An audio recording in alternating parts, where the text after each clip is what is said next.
Hello everyone, my name is Devin Payne, and I am posting a series of videos on why I love Fear the Walking Dead. But not just about why I love the show, but why I love seasons 4 and 5. It's no secret that ratings and positive reviews for Fear the Walking Dead have declined since the show's 4th season. Both critics and fans of the show have described seasons 4 and 5 as nonsensical, altruistic, too lighthearted, and just plain stupid. Now, I think we can all agree on at least 2 of these criticisms. They are altruistic, they are lighthearted, but nonsensical? Plain stupid? I don't think so. Now, this video is not to convince you that you should like seasons 4 and 5 of Fear. My goal is to tell you why I like them and why I think some of the harsh criticisms of those seasons are wrong, and hopefully, by the end of these videos, you might look at seasons 4 and 5 from a different perspective. Oh, Alicia. Oh, Alicia. Oh, Alicia. Oh, Alicia. Oh, okay. Alicia Clark. Do I really have to go over this woman? Do I really have to explain to you how strong, independent, tactful, and resourceful she is? No, I don't have to. And I'm not going to, because you already know. I don't have to go over all the reasons why she's so badass. God, I hate that word. Badass. What does that even mean? What does it take to be a badass, exactly? Is Alicia a badass because she can kill walkers and fight well? Is she a badass because she can shoot a grenade launcher properly? Is she a badass because of this incredible shot of her in the opening scene of season 5? I don't think so. Alicia doesn't fight and kill walkers because she wants to be a badass. She does it because she has to.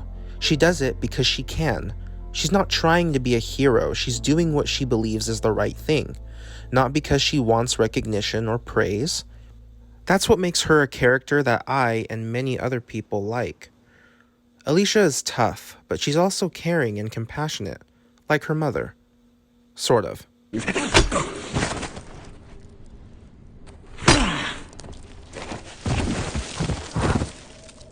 the world we live in. I think what makes Alicia important in Fear the Walking Dead is that she's not a follower, but she's not necessarily a leader either. What she is her own person, with her own opinions and ideals.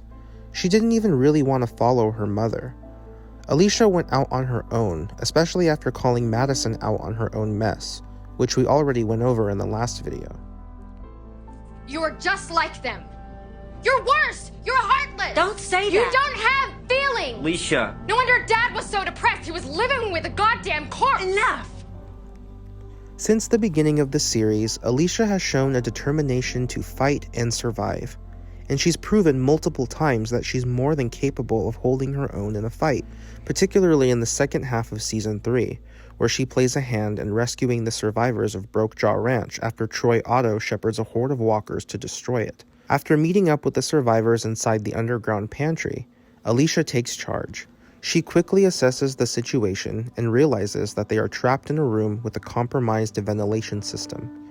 If they can't get it working again, they will run out of oxygen and everyone in the room will suffocate and die. Ophelia and Crazy Dog elect to traverse through the air vents to fix the ventilation system, while Alicia stays behind to kill anyone who has been bitten in order to conserve as much air as possible. Can you imagine how hard it must have been for Alicia to take on this challenge? Having to euthanize people who are still living and breathing for a greater good? I don't think I can. But does Alicia get scared and back down?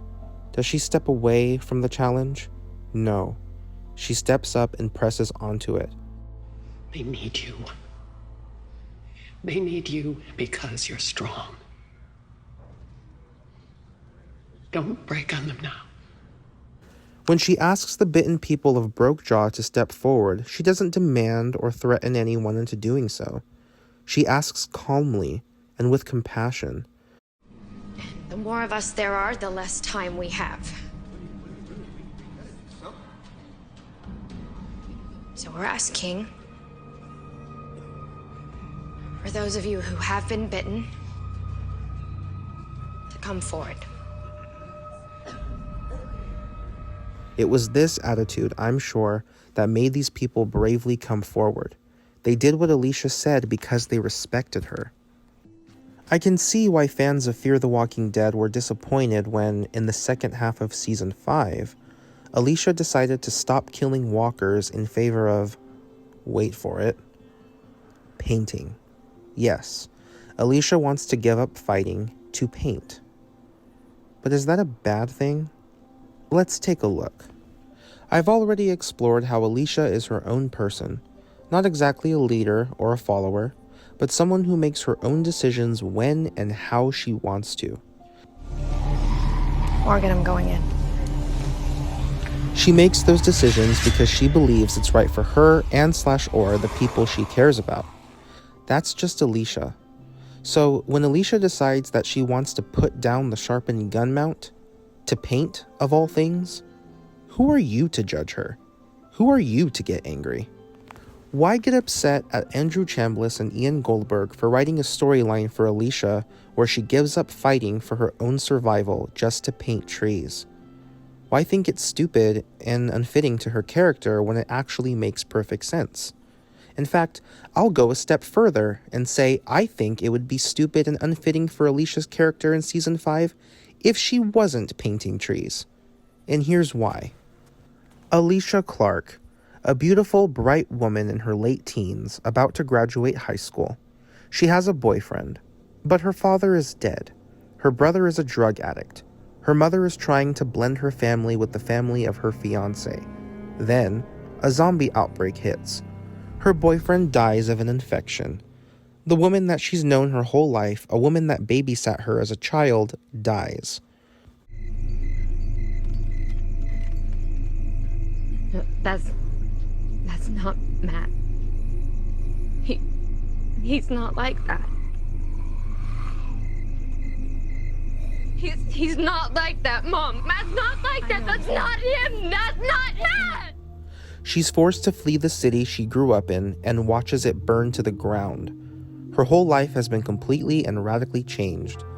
She later finds out that her father didn't just die in a car accident, but actually committed suicide. She kills a man to save Travis, who then later dies right in front of her.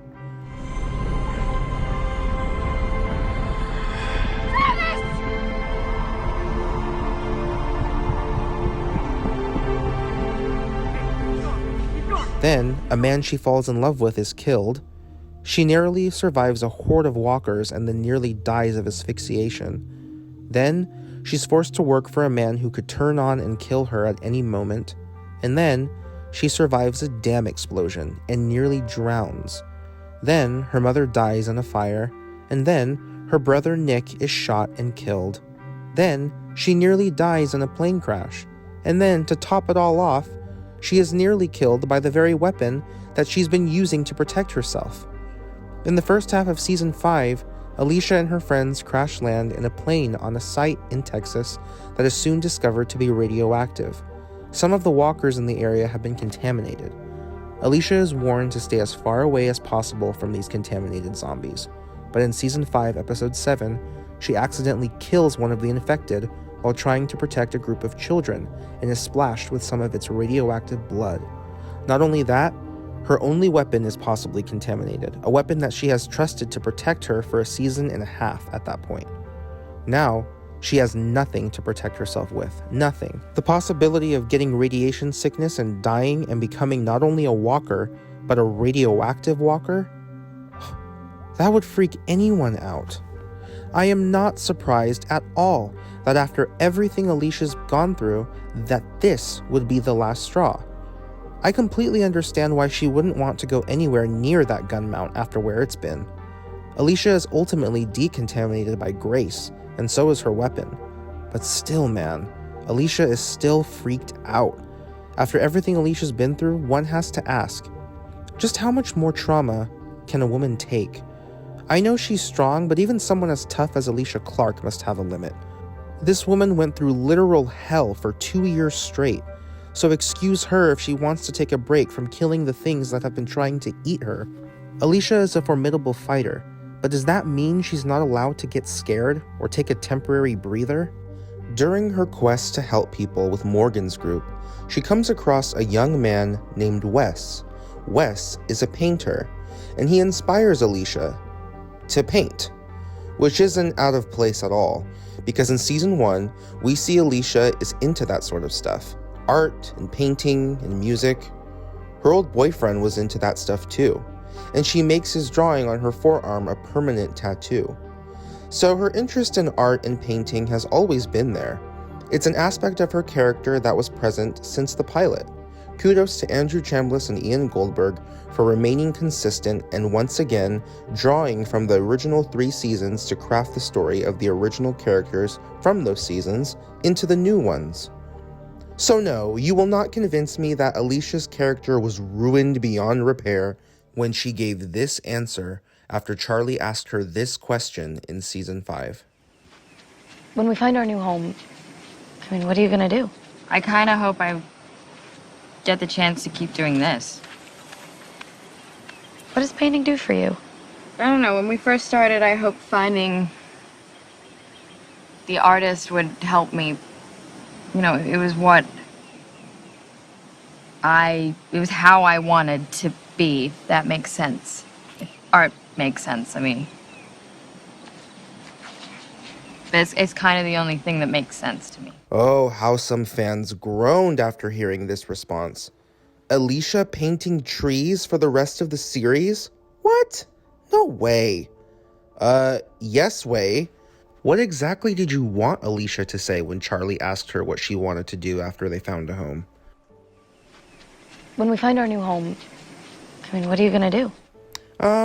Honestly, Charlie, I just want to keep getting my hands bloody by killing a bunch of walkers every single day and suffer horrific, unending trauma by watching all of my friends die gruesome, brutal deaths.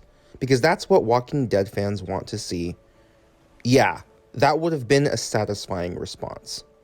Besides, who would want to spend the rest of their days on Earth killing zombies? I know I wouldn't, and I'm sure Alicia doesn't either.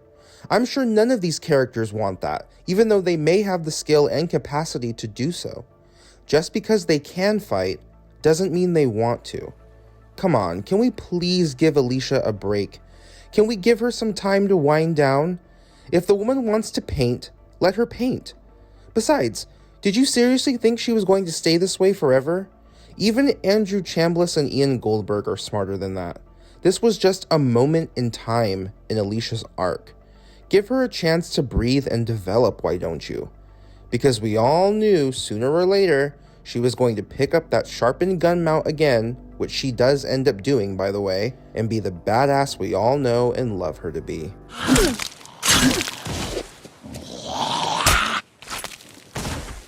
Oh, Alicia. Good. That's all for today, folks. Be sure to like and subscribe, and I'll talk to you guys in the next video.